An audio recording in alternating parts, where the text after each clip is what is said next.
그리고 저는 사실 지금이 되게 좋은 기회라고 생각합니다. 기회인 이유는요.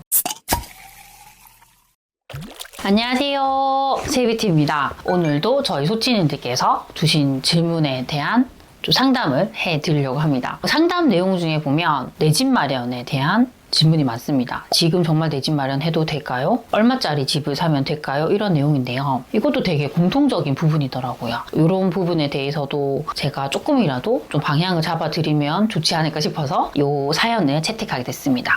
우선은 그 사연을 먼저 읽어드리도록 하겠습니다. 저는 서울에 거주하고 있는 30대 여자입니다. 내년 3월 결혼 예정입니다. 둘이 합쳐 집 구하는 데 3억이 있는데 부동산이 불안한 현 시점에 4억 정도 하는 전세를 구할지, 그 4억 대출을 받아서 7억짜리 집을 살지 고민이 됩니다. 전세 대출로 나가는 이자는 너무 아까운 것 같고 고금리에 앞으로 어떻게 변화될지 모르는 부동산 상황에서 무리하게 집을 사는 게 맞는지 혼돈이 됩니다. 둘이 월급은 생활비 제외하고 적금과 이자를 포함해서 600만 원 정도 모을 수 있을 것 같은데 7억짜리 집을 매매하는 건 무리일까요? 이분의 현재 상황을 조금 정리를 해보려고 합니다. 일단 이분이 서울에 거주를 하고 있다면 서울에서 웬만하면 집을 마련하고 싶을 것 같습니다. 근데 지금 갖고 있는 돈은 3억이에요. 이 돈을 가지고 일단 첫 번째는 전세를 내가 살까? 4억짜리 전세. 그러면 전세도 돈이 좀 모자라니까 3억 있으면 한 1억 정도는 지금 더 받아야 되죠. 전세자금 대출을 받게 되면 여기서 이자가 발생하는데 이 이자가 아깝다라는 말씀을 하셨고요. 지금 고민은 7억짜리 이제 집을 살까에 대한 부분이에요. 그럼 지금 3억이 있으니까 4억 정도만 내가 대출을 받으면 가능하잖아요. 여기서 중요한 부분은 이 4억 대출을 내가 감당할 수 있을까에 대한 부분입니다. 근데 이 부분도 구체적으로 잘 알려주셨어요. 이분들이 둘이 이제 월급을 합치면요. 일단 고정비를 제외하고요. 금이랑 뭐 이자 합치면 일단 600만 원은 모을 수 있다 라고 하셨어요. 그러면 저는 이때 이분이 해야 될 건 뭐냐면 일단 이걸 먼저 알아보세요. 내가 4억 대출 받으면 원리금과 이자가 얼마 나가는가. 근데 이건 일단 1차적으로 우리가 네이버 대출 계산기에서도 알아볼 수 있고요. 그렇게 알아보시고 정말 실질적으로 대출 상담을 받으셔야 돼요. 제가 계산을 해봤어요. 네이버 대출 계산기에서 해보니까 10% 정도 이자로 해가지고 요거를 뭐 30년 동안 빌린다. 요 4억을 했을 때 매월 얼마를 내야 되느냐 해보니까 240만 원 정도 이분이 내야 됩니다. 그러면 중요한 거는 고정비 빼고 이분들이 600 정도 매달 모을 수 있댔잖아요. 그러면 이 600에서 240을 빼면요. 이분들이 돈이 남아요. 맞죠? 360만 원 정도가 남아요. 이것도 충분히 적금을 들 수 있죠.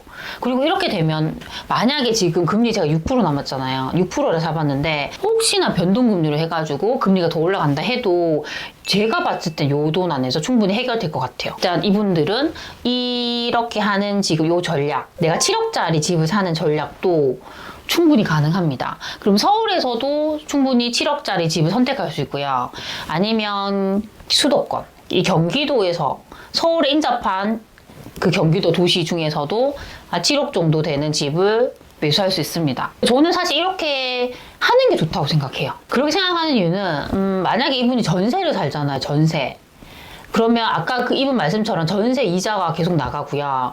전세를 살면 일단 내 집이 없어요. 그럼 최근에 뭐 저희가 많은 아파트 자산의 가격이 떨어졌지만 지금 계속 회복하는 곳들이 나타나고 있습니다. 그러면 이게 나중에 정말 그 내가 사는 곳이 대세 상승기가 오면요. 정말 많이 오르거든요. 아파트 가격이. 우리가 예전에 다 겪었잖아요. 그러면 나는 이 기회를 가질 수 없습니다. 나는 집이 없잖아요. 그쵸? 제가 그랬었거든요. 제가 이제 신혼 4년 동안 전세 살았어요. 전세. 그 아무리 내가 사는 지역에 상승 흐름이 와도 저는 그걸 거기에 편승할 수가 없죠. 저는 집이 없었으니까요. 내 집이 없잖아요. 그래서 나중에 어떻게든 그렇게 좋은 집은 아니었지만 집을 마련하니까 이게 딱 내 집이 있으니까 오를 땐 오르더라고요. 이게 가격이 내려갈 땐 속상하지만 또 오를 땐 좋잖아요. 결국 그런 건 집이 있어야 돼요. 그래서 저는 사실 아무리 신혼이라 하시더라도 전세 사는 건 사실 비추입니다. 그러니까 내가 전세를 살면서 다른 곳에 집을 사둔다. 그건 괜찮아요. 근데 그게 아니다. 전세만 산다.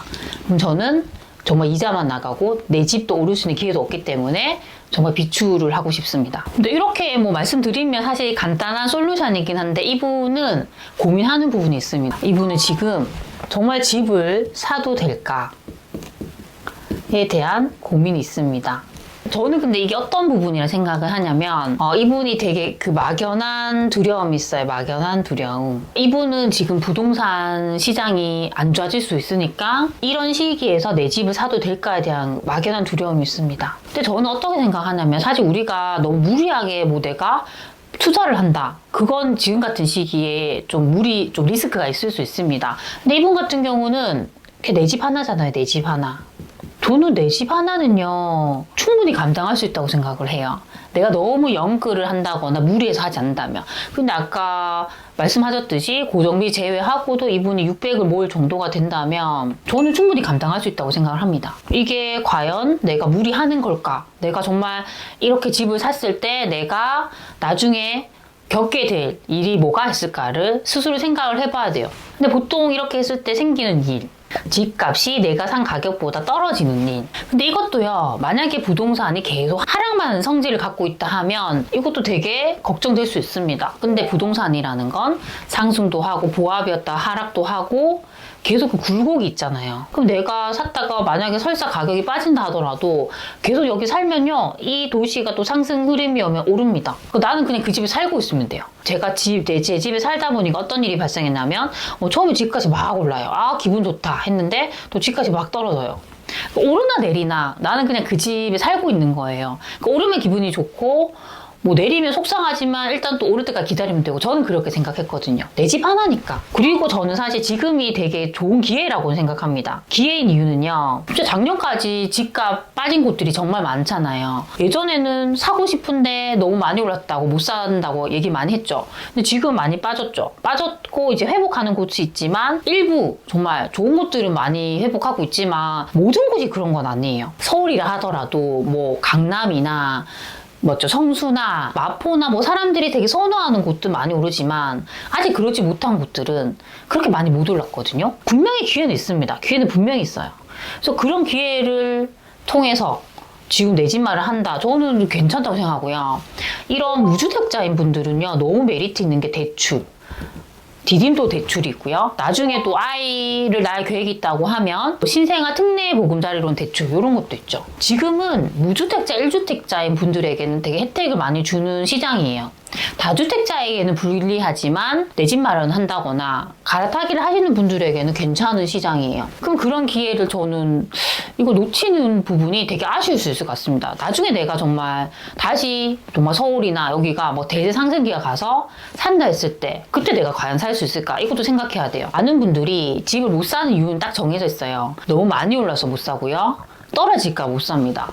그 막연한 두려움 때문이에요. 근데 저는 내가 너무 무리해서 사는 게 아니라면 충분히 내 집 하나는 컨트롤할 수 있다고 생각하고요. 결국엔 집이 있어야 돼요. 이게 있어야지 내가 나중에 더 좋은 곳으로 갈아타려고 했을 때도 얘가 징검다리 역할을 해줘요. 아니면 내가 이걸 하나를 더 갖고 있고 나중에 하나를 더 살 수도 있잖아요. 그럼 내 자산이 또 하나가 더 늘어나는 거고, 그 기회가 되어주는 게 이제 집입니다. 내가 스스로 생각해야 돼요. 아, 나 왜 두렵지? 내가 지금 걱정하는 게 어떤 부분이지? 그럼 정말 그럴까? 이런 것들을 내가 스스로 한번 내 마음을 적어보고 검증을 해봐야 돼요. 지금 서울에서도 어떤 곳들이 오르고 어떤 것들이 아직 오르지 못했고, 내가 너무 궁금하면 동네에 있는 부동산이라도 찾아가서 소장님한테 여쭤보고 그런 행위를 해야 됩니다. 가만히 집에 앉아가지고 지금 집 사면 안 되는 거 아니야? 아니면 그런 유튜브 보면서 지금 집 사면 안 된다는데? 이런 거 빠지지 마세요. 만약에 이제 그런 데 빠져가지고 내가 정말 집을 안 샀다. 근데 나중에 더 많이 올랐다.